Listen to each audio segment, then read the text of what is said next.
습니다 오늘 제목은 예수님과 행복한 동행입니다.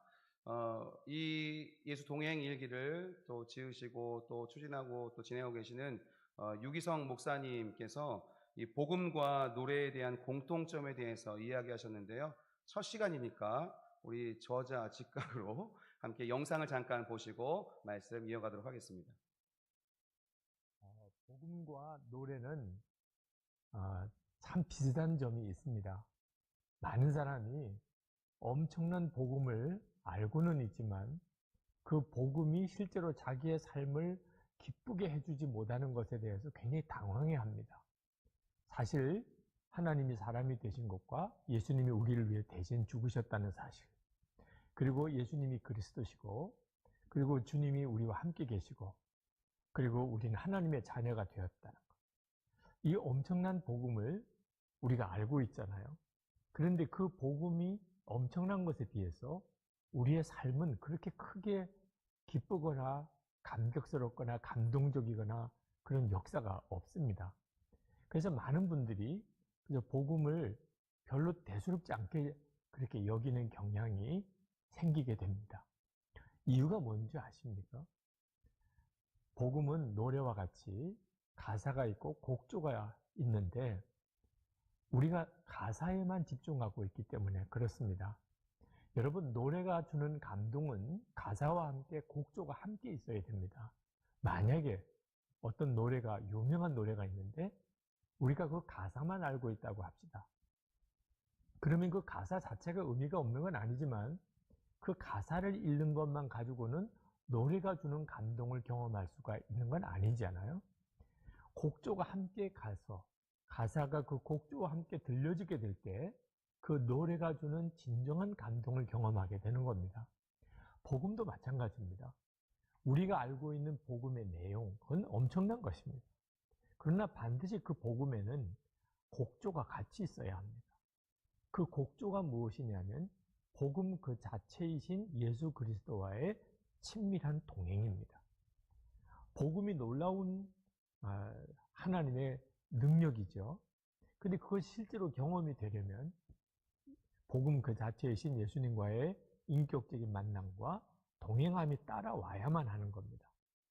많은 사람이 예수님과의 이렇게 친밀한 동행에 대한 훈련은 없이 복음에 대한 내용만 알고 있는 것 때문에 복음의 진정한 능력을 경험을 못하는 겁니다.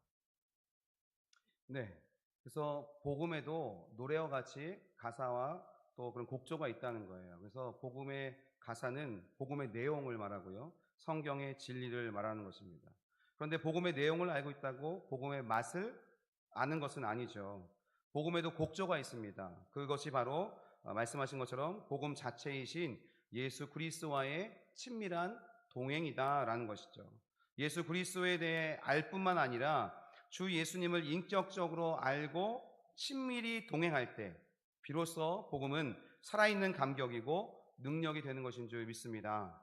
주님과 이런 친밀한 동행 가운데 복음의 능력을 경험하시길 축복합니다. 미술의 재능인을 가진 한 소년이 있었습니다. 1년 동안 그 친구가 뭘 했냐면 비둘기의 발만을 반복해서 그리는 거예요.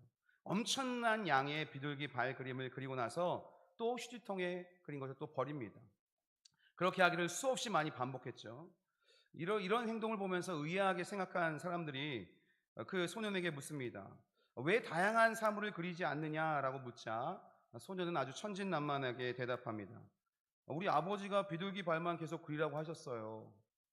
그 소년은 비둘기 발을 잘 그리기 위해서 계속해서 거리 위에 비둘기들을 관찰하며 발을 그렸습니다.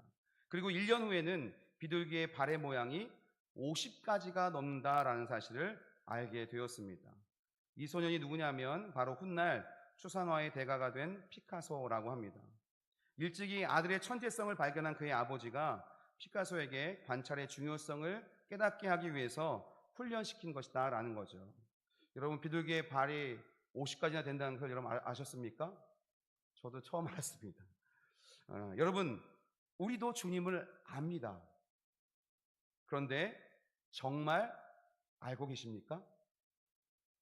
비둘기 발도 하나인 줄 알았는데 어린 피카소가 관찰해 보니까 50가지였다라는 거예요. 우리가 아는 예수님은 어떻습니까? 다 안다고 생각하지만 정말 예수님을 얼마나 알고 있을까? 예수님과 친밀히 동행하는 기간이 얼마인지에 따라서 예수님은 너무나 다르게 경험되어지더라라는 것입니다. 그래서 예수님과 친밀한 동행을 훈련하는 것이 필요하다라는 것입니다. 여러분, 예수님께서 마음에 임하셨음을 믿으십니까? 우리의 마음에 임하셨음을 믿으십니까? 많은 성도가 이렇게 질문합니다. 과연 예수님과 인격적인 교제를 나누고 예수님과 친밀히 동행할 수 있을까? 라는 질문을 합니다. 거기에 대답은 무엇일까요? 물론입니다. 물론입니다. 왜냐하면 주 예수님께서 우리 마음에 임하셨기 때문에 그렇습니다. 여러분, 예수님이 내 안에 임하셨음을 어떻게 알 수 있을까요? 오늘 말씀을 통해서 한 7가지 정도를 함께 확증해 보는 시간을 갖도록 하겠습니다. 첫 번째는 예수를 주라 시인하는 것이다 라는 거예요. 고린도전서 12장 3절을 같이 읽습니다. 그러므로 내가 너희에게 알리노니 하나님의 영으로 말하는 자는 누구든지 예수를 저주할 자라 하지 아니하고 또 성령으로 아니하고는 누구든지 예수를 주시라 할 수 없느니라. 아멘. 성령께서 계시고 역사하시는 증거라는 거예요. 성령이 우리 안에 계시면 그때서야 비로소 우리는 예수님을 주님이라고 고백할 수 있다라는 것이죠. 두 번째, 주님께서 우리 안에 거하시는 증거는 하나님을 아버지라 부를 수 있다는 거예요. 로마서 8장 15절 16절을 읽습니다. 너희는 다시 무서워하는 종의 영을 받지 아니하고 양자의 영을 받았으므로 우리가 아빠 아버지라고 부르짖느니라.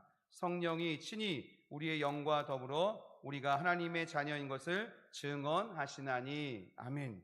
성령이 우리 안에 오시면 이제 우리가 양자의 영을 받아서 하나님 아버지를 아빠 아버지라 부를 수 있는 거예요. 그게 바로 우리 안에 예수님이 계시다는 증거 중에 하나다라는 거예요. 세 번째, 주님께서 우리 안에 계시다는 증거가 무엇일까요? 하나님의 은혜를 깨닫는 것이다 라는 거예요. 고린도전서 2장 12절을 읽습니다. 우리가 세상의 영을 받지 아니하고 오직 하나님으로부터 온 영을 받았으니 이는 우리로 하여금 하나님께서 우리에게 은혜로 주신 것들을 알게 하려 하심이라. 아멘. 우리가 하나님으로부터 온 영을 받아서 이는 우리로 하여금 하나님께서 우리에게 은혜로 주신 것들을 알게 하려 하신다라고 말씀하셨어요. 우리가 예수님을 믿고 우리 안에 주님께서 계시기 때문에 이것도 주님의 은혜고 저것도 주님의 은혜고 지금까지 지내온 것도 주님의 은혜다라고 깨닫고 느끼며 고백할 수 있다라는 거예요. 그런데 우리 안에 주님이 계시지 않으면 이건 어쩌다가 잘 된 일이야, 운 좋게 잘 된 일이야, 이건 내가 잘해서 잘 된 일이야 라고 생각하게 되더라라는 거예요. 그런데 여러분, 주님이 내 안에 거하시면 작은 일도 야, 주님 살아계시구나, 이게 바로 주님의 은혜구나, 주님이 나 이렇게 사랑하시고 돌보시고 계시구나, 날 지키시고 계시구나 라는 것을 깨달을 수 있는 줄 믿습니다. 네 번째, 예수님께서 우리 안에 거하시는 증거가 뭘까요? 서로 사랑하는 것입니다. 요한일서 4장 12절 13절 읽습니다. 어느 때나 하나님을 본 사람이 없으되 만일 우리가 서로 사랑하면 하나님이 우리 안에 거하시고 그의 사랑이 우리 안에 온전히 이루어지느니라. 그의 성령을 우리에게 주심으로 우리가 그 안에 거하고 그가 우리 안에 거하시는 줄을 아느니라. 아멘. 주님이 우리 안에 거하시면 우리는 뭐 하게 돼요? 사랑하게 돼요. 미움이 사라지게 되고요, 다툼이 사라지게 되고, 이해하게 되고, 배려하게 되고, 양보하게 되고, 겸손하게 되고, 섬기게 되는 줄 믿습니다. 사랑을 바탕으로 한 이런 행동들이 우리 안에서 나타나게 되더라라는 거예요. 하나님은 사랑이시기 때문에 그렇습니다. 그 하나님으로부터 다시 우리가 태어났기에, 거듭났기에, 구원받았기에, 그 하나님의 자녀이기에 우리는 사랑하게 된다라는 거예요. 주님이 우리 안에 거하신 증거가 바로 서로 사랑함입니다. 혹 내 안에 아직도 누군가를 미워하고 있다면, 누군가를 용서하고 용납하지 못하고 있다면, 누군가 사랑하기 힘들다면 다시금 내 안에 예수님 계신가 점검해 보시는 시간 되시길 축복합니다. 주님이 우리 안에 거하시는 다섯 번째 증거가 있습니다. 성령의 근심을 느낀다라는 거예요. 에베소서 4장 30절 있습니다. 하나님의 성령을 근심하게 하지 말라. 그 안에서 너희가 구원의 날까지 인치심을 받았느니라. 아멘. 성령이 주님이 우리 안에 거하시면 우리 안에서 근심하시는 주님의 근심을 느낄 수 있게 된다라는 거예요. 예수님 믿지 않는 분들, 그 안에 예수님 계시지 않는 분들은 이 거룩한 주일, 이 부활의 주일에 교회에 안 나와도 아무 상관이 없어요. 아무 거리낌이 없어요. 아무 문제가 없습니다. 그런데 우리는 주일에 교회에 나오지 않으면 뭔가 이상해. 뭔가 마음이 죄진 것 같기도 하고 뭔가 좀 그렇습니다. 수요기도에 매번 나오다가 한번 빠지려고 하면 왜 이렇게 마음이 불편한지. 말씀 읽고 기도하고 주님 생각하라고 했는데 늘 나를 돌아보니까 늘 세상 생각이고 돈 벌 생각. 그럴 때 마음이 막 찌릿찌릿하고 좀 주님께 죄송한 마음도 듭니다. 이건 주님의 근심을 내가 느끼고 있다라는 증거라는 거예요. 내 안에 주님이 계시면 성령의 근심을 느끼게 되는 줄 믿습니다. 주님이 우리 안에 거하시는 여섯 번째 증거, 하나님을 향한 소원을 가지게 된다라는 겁니다. 빌립보서 2장 13절, 너희 안에서 행하시는 이는 하나님이시니 자기의 기쁘신 뜻을 위하여 너희에게 소원을 두고 행하게 하시나니. 아멘. 하나님은 자기의 기쁘신 뜻을 이루어 가시기 위해서 우리를 억지로 막 밀어붙이시는 분이 아닙니다. 막 코너로 몰아넣어서 이거 아니면 너 죽어 라고 하시는 분이 아니라 우리 마음에 소원을 두고 행하게 하시는 분이에요. 하나님께서 이걸 기뻐하시지, 와 이거 하고 싶다, 이걸 하나님께 영광을 드리고 싶다라는 마음을 우리 마음에 심어주시는 거예요. 그것으로 하나님께 봉사하고 그것으로 하나님을 향한 소원을 갖고 주님의 영광을 위해 살아가게 되더라라는 거죠. 하나님을 향한 소원을 가지시는 저와 여러분 되시길 축복합니다. 또 7번째 주님께서 우리 안에 거하시는 증거입니다. 복음을 전함입니다. 사도행전 1장 8절을 읽습니다. 오직 성령이 너에게 임하시면 너희가 권능을 받고 예루살렘과 온 유대와 사마리아와 땅끝까지 이르러 내 증인이 되리라 하시니라. 아멘. 성령이 우리 안에 오시면요, 이 기쁜 소식을 전하지 않고는 견딜 수가 없는 거예요. 이 축복의 말, 이 생명의 말을 전하지 않으면 견딜 수가 없는 거예요. 우리가 뭔가 좋은 것을 먹고 좋은 것을 보면 어떡합니까? 누군가에게 막 이야기합니다. 내가 거기 갔는데 너무 이쁘더라. 내가 거기 가서 뭐 먹어봤는데 너무 맛있더라. 막 이러면서 막 자랑하게 돼 있어요. 마찬가지로 주님이 우리 안에 거하시면 그 주님의 놀라운 구원의 은혜를 전하지 않고는 견딜 수가 없게 되더라라는 겁니다. 이것이 바로 우리 안에 주님이 계시면 나타나는 증거들입니다. 이 부분에 대해서는 나중에 담임 목사님께서 예수님의 사람이라는 그 제자 훈련을 통해서 아주 구체적으로 알려주실 거고요. 오늘 이렇게 이런 것이 있다라는 것을 알면 되시겠습니다. 그러면 생각해 보세요. 이런 7가지 증거들을 생각해 볼 때 주님이 내 안에 계시는 것 같습니까? 안 계신 것 같습니까? 계시는 것 맞습니까? 어떤 분들은 저 속으로 이러시는 분이 계신 것 같은데, 주님이 우리 안에 계신 줄 믿습니다. 주님 내 안에 계셨군요. 이런 믿음이 우리 안에 있어야 될 줄 믿습니다. 예수님께서 우리 안에 임하셨으니까 어떻게 이보다 더 인격적이고 친밀한 관계가 또 있을 수 있겠습니까? 그러면 여러분, 예수님께서는 왜 이렇게 우리 안에 오셨을까 하는 문제죠. 왜 주님은 우리 안에 오셨을까요? 오늘의 본문의 말씀, 계시록 3장 20절 말씀을 같이 읽습니다. 볼지어다 내가 문 밖에 서서 두드리노니 누구든지 내 음성을 듣고 문을 열면 내가 그에게로 들어가 그와 더불어 먹고 그는 나와 더불어 먹으리라. 아멘. 이것이 바로 예수님이 우리 안에 임하신 목적이다라는 거예요. 뭐 하자고 들어오셨어요? 우리 안에? 뭐 하자고 우리 안에 오셨습니까? 예수님은 그러는 거예요. 우리 안에 오셔서 밥 좀 같이 먹자, 밥 한 끼 하자, 우리 계속 삼시세끼 같이 먹으며 살자, 이렇게 우리 안에 오셨다라는 거예요. 이렇게 예수님을 믿는다라는 것을 영적으로나 어쨌든 신학적인 개념으로 설명하지 않고 예수님과 매일 세끼 식사를 함께하는 관계로 설명하고 있다는 것이 아주 중요한 포인트입니다. 그로 더불어 먹고 라는 말이 이런 말이에요. 나는 나의 가장 친밀하고 복된 교제에 너를 참여하게 할 것이다. 가장 친밀하고 복된 교제에 너를 참여하기 위해서 내가 네 안에 임했다라고 말씀하시는 거예요. 그렇습니다. 예수님께서 우리와 매 식사를 할 때마다 함께 하신다라는 거예요. 이 얘기는 뭐냐면 모든 일상에서 예수님과 친밀하게 지내기를 원하신다는 뜻입니다. 앞에 같이 한번 읽어보실까요? 시작. 모든 일상에서 예수님과 친밀하게 지내기를 원하신다는 뜻. 이것이 주님이 원하시는 뜻입니다. 모든 일상에서 우리와 친밀하게 지내기를 원하시는 그 주님의 뜻을 이루어드리는 저와 여러분 되시길 축복합니다. 이것이 바로 예수님께서 우리 안에 임하신 목적이다라는 거예요. 여러분 생각해 보세요. 사탄은 무엇으로 우리를 공격합니까? 그들의 전략? 똑같습니다. 돈, 섹스, 권력, 이 세 가지 전력으로 사람들에게 접근하게 됩니다. 이건 다 알려진 전략이잖아요. 그렇죠? 그럼에도 불구하고 마귀가 상관하지 않고 이 전략을 계속 쓰는 이유가 있어요. 왜 그럴까요? 여전히 통하기 때문에 그렇습니다. 여전히 이게 통하기 때문에 우리에게 돈, 섹스, 권력이라는 세 가지 전략으로 우리를 미혹하고 유혹한다라는 거예요. 몰라서 사탄에게 넘어지는 것이 아닙니다. 우리도 잘 알고 있어요. 그런데 넘어집니다. 미혹되고 유혹됩니다. 사랑하는 성도 여러분, 그렇다면 어떻게 마귀의 유혹에서 이길 수 있을까요? 어떻게 하면 이런 마귀의 유혹을 뿌리치고 주님과 함께하는 거룩한 삶을 살 수 있을까라는 문제입니다. 요한일서 5장 18절을 같이 읽어보겠습니다. 시작. 하나님께로부터 난 자는 다 범죄하지 아니하는 줄을 우리가 아노라. 하나님께로부터 나신 자가 그를 지키심에 악한 자가 그를 만지지도 못하느니라. 아멘. 주님이 우리를 지키신다는 거예요. 주님이 우리를 사탄이 만지도 못하게 지키시고 보호하신다라는 거예요.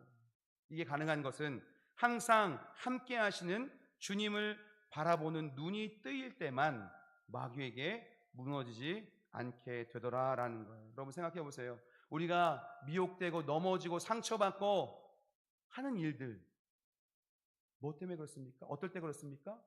예수님을 바라보는 시선을 놓쳤을 때 그렇습니다. 항상 주님을 바라보는 그 시선을 놓쳤을 때, 그 시선을 주님께 향하지 않고 다른 것에 향했을 때, 나에게 향했을 때, 세상에 향했을 때 우리는 시험에 들게 돼 있고 또 사단 마귀의 유혹에 미혹되게 돼 있다라는 것입니다. 사랑하는 성도 여러분, 항상 주님만 바라보시기를 축복합니다. 내 안에 오셔서 항상 나와 함께 하시는 주님을 믿으시기를 바랍니다. 여러분 한번 생각해 보십시오. 여러분의 집에 누군가 와서 살아야 한다고 생각해 보세요. 그럼 어떨 것 같습니까? 원래 기존에 살던 대로 그런 생활 패턴을 가지고 살 수 있겠습니까? 자신 있게 없죠. 자, 좀 더 근접하게 좀 가깝게 예언을 드리겠습니다. 제가 일주일씩 여러분의 여기 계신 집을 방문해서 일주일씩 사는 거예요. 괜찮다. 감사합니다. 어떤 분은 저 뒤에 숨으셔서 안 되는데 이렇게 하시는 분이 계신데, 그렇게 생각해 보세요. 그렇게 상상을 해보세요. 그러면 내가 집 안에서, 가장 편안한 집 안에서 가장 편안한 식구들과 가족들과 해왔던 대화들, 그런 나의 모습들 그대로 유지하며 지낼 수 있을까요? 아니, 생활의 변화가 일어나게 되는 것이다 라는 거예요. 그렇다면 주 예수님을 마음에 모시고 살고 있는 우리가 어떻게 삶이 바뀌지 않을 수 있냐, 이 말이에요. 예수님이 내 안에 와 계시는데, 이것이 분명한데 내 삶이 바뀌지 않는다? 그러면 내 안에 주님 계신가? 다시 한번 되짚어 봐야 돼요. 예수님을 믿으면 누구나 삶이 변화됩니다. 누구나 변화되는 줄 믿습니다. 내가 생각하기에 안 될 것 같지만 하나님이 하시면 됩니다. 주님이 그 가운데 임하시면 됩니다. 변합니다. 이렇게 매일의 일상의 삶에서 예수님 모시고 함께 살아가는 것이 임재의 목적이다라는 거예요. 주님의 임재를 확인하는 순간에 변화와 승리를 경험하게 되는 거예요. 여러분, 내 안에 지금, 바로 지금 주님이 와 계신 줄 믿습니다. 언제나 항상 내 안에 주님 살아계신 줄 믿습니다. 이 믿음을 갖고 사시면 우리의 삶이 주님과 함께하는 친밀한 동행으로 변화될 수 있는 줄 믿습니다. 그래도 세 번째 생각할 것은, 그래서 우리는 매일 훈련해야 된다는 거예요. 우리는 매일 주님과 동행하는 훈련을 해야 된다라는 겁니다. 미국의 유명한 부흥사가 있습니다. 빌리 썬데이라는 분인데요. 그분이 말씀하시기를 가장 이상적인 그리스도인의 인생에 관해서 말한 것이 있는데요. 이런 말씀하셨어요. 이상적 그리스도인의 인생이란 바로 제단 앞으로 나와 무릎을 꿇고 그리스도를 구주로 영접한 다음 텐트 밖으로, 지금 말하면 성전 밖으로죠. 성전 밖으로 걸어가다가 이름 모를 트럭에 치여 천국에 직행하는 것입니다. 되게 어이없죠, 그렇죠? 이런 황당한 말씀하셨어요. 이것이 천국 가는 가장 빠르고 쉬운 방법이라는 사실에는 의문의 여지가 없습니다, 그렇죠? 예수님 믿고 영접하자마자 바로 직행으로 하는 게 가는 거예요. 이게 가장 빠른 방법이기도 하죠. 이 사람은 구원을 잃어버릴 위험이 없습니다. 시험에 빠질 염려도 없고요. 신앙의 회의 때문에 씨름할 필요도 없는 거예요. 받들어 섬길 배우자도 없고요. 참고 견뎌야 할 자식들도 없고 사랑해야 할 원수들도 없습니다.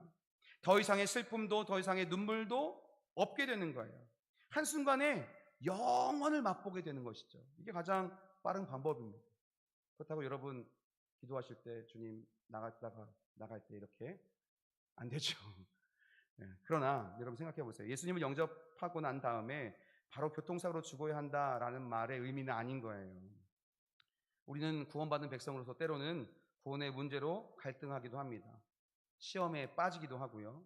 신앙의 회의로 씨름하며 배우자나 자식들, 원수들로 인해서 힘들어하기도 하죠. 슬픔도 겪게 되기도 합니다. 그럼에도 불구하고 우리에게는 행복할 수 있는 길이 있습니다. 믿으십니까? 그 모든 상황에서 주 예수님과 동행하는 것인 줄 믿습니다. 예수님과 함께라면 어떤 어려움도 상관이 없을 것입니다. 기쁨과 평안, 행복을 누릴 것입니다. 이것이 정상적으로 예수님을 영접한 그리스도인의 삶이라는 거예요. 그리스도인을 살아가는 것이 때로 힘들고 어렵고 억울한 일 당하고 부담스럽기도 하지만 그럼에도 불구하고 그런 순간에도 우리가 기뻐하고 평안하고 행복할 수 있는 건 날 사랑하는 주님이 나와 항상 함께 하시기 때문인 줄 믿습니다. 예수님을 믿는 것은 이렇게 일생 한두 번의 특별한 체험으로 예수님을 만나는 것이 아닙니다. 주님과 항상 동행해야 하는 것이죠. 가족이 한두 번 만나는 관계가 아니잖아요, 그렇죠? 늘 함께 사는 친밀한 관계인 것과 같은 거예요. 그래서 이것을 동행 또는 인격적인 교제라고 합니다. 그저 일주일에 한 번 교회 와서 주님을 만날까 만나지 못할까, 만났는가 만나지 못했는가 하는 것이 아니라 우리의 모든 삶에서 주님과 친밀한 관계에 교제를 해나가는 것, 주님과 항상 동행하는 것이 바로 진정한 인격적인 교제이고 동행인 줄 믿습니다. 우리는 수련회나 부흥회 또는 어떤 선교단체에서의 어떤 훈련기간, 단기 선교, 비전 트립, 성지순례 등과 같은 이런 특별한 기간이 아니라 일상에서 주님과 동행하는 눈이 뜨여야 합니다. 참 신기한 건 뭐냐면 청년들 단기 선교 데려가면요, 단기 선교 가서 아침에 일어나자마자 큐티시키고 기도시키고 또 같이 사역하고 또 돌아오면 하루에 말씀을 빗대서 하나님께서 어떻게 역사하시는 걸 나눕니다. 그러면 얼마나 놀랍냐면 그 하나님께서 하루 동안 임재하시고 역사하시는 일들을 함께 나누게 되더라는 거예요. 아침에 묵상했던 그 말씀이 그대로 우리의 사역 가운데, 우리 일상 가운데 그대로 역사되어졌던 것을 경험하는 것을 나누게 됩니다.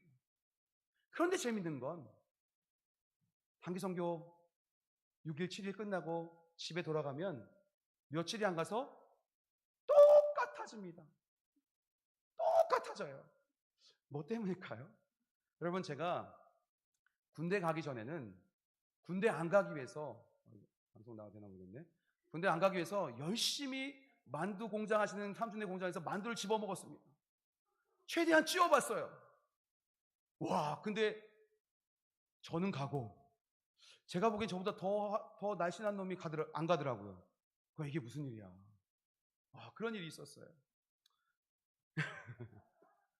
그렇게 하나님을 바라보며 사는 것이 중요하다는 거예요. 하나님과 동행하는 눈이 띄어야 된다는 거예요. 제가 무슨 말을 하다 이 말까지 왔는지 잘 모르겠지만 이렇게 맞아요. 이 말이. 그런데 그래서 군대에 여기 가서 막 훈련하잖아요. 막 주는 것만 먹어야 되잖아요.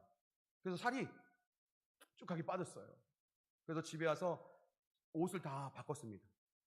휴가 나올 때마다. 놀랍죠? 막 바꿔서 입었어요. 군대 제대하고 나서 3주를 안 가던데요. 그대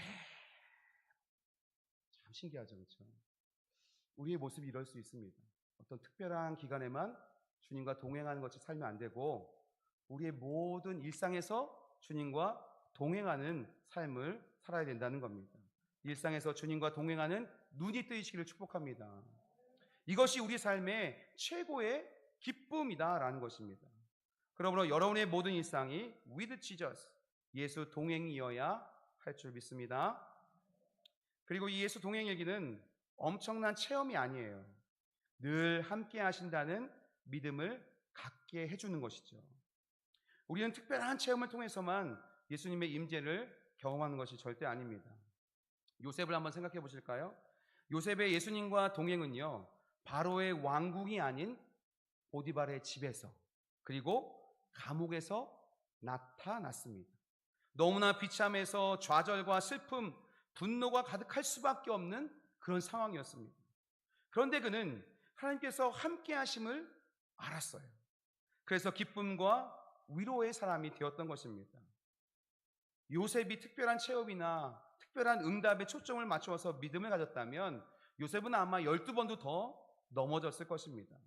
그런데 요셉은 하나님께서 함께 하신 것에 초점을 맞춘 거예요. 하나님이 나와 함께 하신다. 지금도 나와 함께 하신다.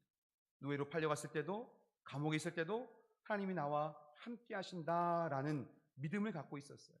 그러니까 흔들리지 않고 오히려 충만한 삶을 살 수 있었다라는 것입니다. 어려운 형편에서도 주님의 임재를 누릴 수 있었다라는 것이에요. 주님이 나와 함께 계시는다는 것, 그 하나만으로 충분한 줄 믿습니다. 그것을 확인해 갈 수 있다면 매일매일 매 순간순간 주님이 나와 함께 하시지, 이 사실을 믿음을 갖고 확인해 갈 수 있다면 우리는 그것으로 충분합니다. 예수 동행일기가 예수님과의 친밀하고 행복한 동행을 도와줄 거예요. 정말 주님과 친밀하기를 갈망하는지, 이게 예수 동행일기를 일기 쓰기를 시작하고 꾸준히 쓸 수 있는 열쇠입니다. 여러분 여쭤보겠습니다. 정말 주님과 친밀하기를 갈망하십니까? 진짜죠? 제가 듣는 게 아니라 하나님이 다 듣고 계세요. 아멘 하신 거. 그런 갈망으로 이제부터 예수 동행일기를 차근차근 써가시면 되는 줄 믿습니다. 또 하나 예수 동행일기를 꾸준히 쓰는 또 하나의 비결이 있습니다. 일기를 안 쓸 가능성을 없애버리는 것. 뭐라고요? 안 쓸 가능성을 없애버리는 것. 다른 말로 하면 퇴로를 차단하는 것입니다. 퇴로를 차단하는 것이에요. 여러분 왜 매일 양치하십니까? 안 할 가능성이 없는 거예요. 그건 어쨌든 매일 해야 되는 거죠. 그렇죠? 퇴로가 차단된 거예요. 여러분 왜 자녀들 밥은 계속 차려줍니까? 안 할 가능성 자체를 생각하지 않으시잖아요. 그렇죠? 당연히 우리 아이들 밥 차려줘야지. 맛있는 거 먹여줘야지. 퇴로가 차단된 거예요.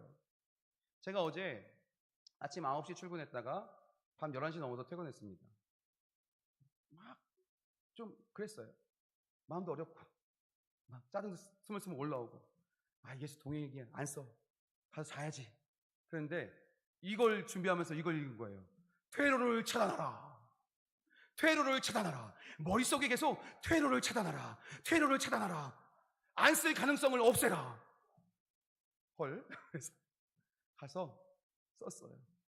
쓰다 보니 내 삶을 하루를 돌아보니까 주님을 바라보지 않고 주님을 생각하지 않을 때, 주님이 나와 함께 계시다고 그렇게 여기지 않고 있을 때 제 마음에 나쁜 마음이 들고 그런 나쁜 말들이 나오더라는 거예요.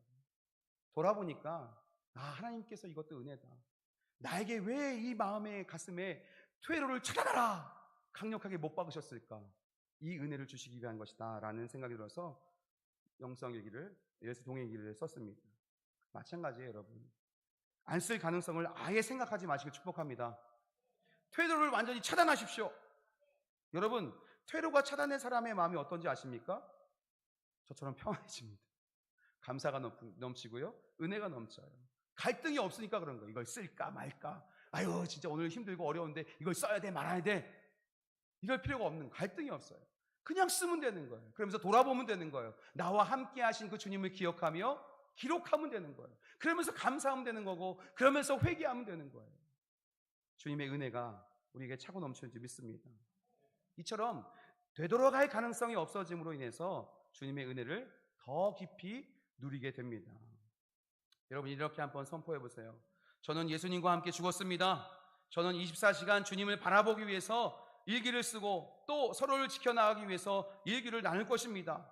만약 제가 예수 동행일기를 쓰지 않는다면 사람 취급하지 말아주세요. 밥도 주지 마세요. 제 얘기가 아니라 책에 그렇게 기록되어 있어서 선포했습니다. 그러니까 이렇게 다짐을 해보라는 거예요. 내가 이 길을 쓰겠습니다. 테러를 차단하겠습니다. 제가 이 길을 쓰지 않는다면, 이 길을 써서 나누지 않는다면 전 사람도 아니에요. 밥 먹을 자격도 없는 거예요. 이런 마음으로 선포하시라는 거예요.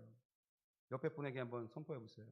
내가 예수 동행일기 쓰지 않으면 난 사람도 아니에요. 얘기해 보세요. 네.